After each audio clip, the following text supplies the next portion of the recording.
Hier hatten wir das Problem, dass das Fahrzeug nicht anspringen wollte.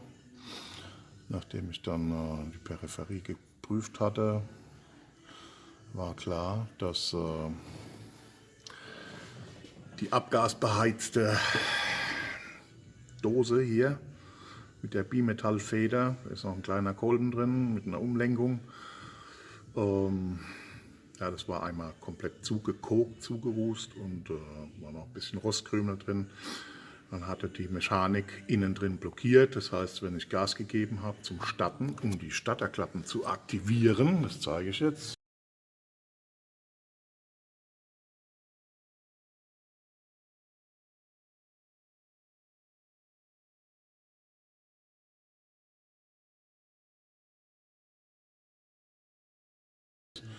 Ja, ich gebe einmal mit der Hand hier Gas, und dann müssen die Klappen zuschnalzen. Sonst kann ich leiern wie ein Irrer, bis der dann endlich mal kommt. Achtung. Klack. So, jetzt ist der Choke aktiviert. Oder die Starterklappe. Ist nicht ganz zu, ist aber jetzt auch ziemlich warm. Wir haben 30 Grad tagsüber.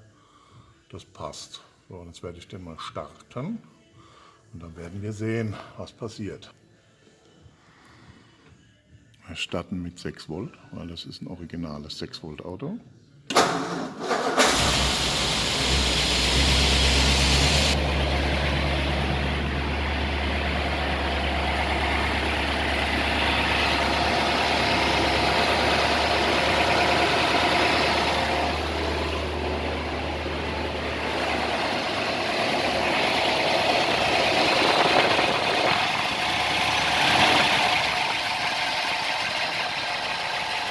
Jetzt läuft er noch mit leicht erhöhter Drehzahl. Wir haben hier immer noch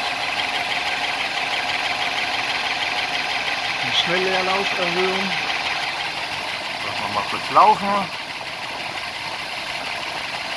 und dann passt das.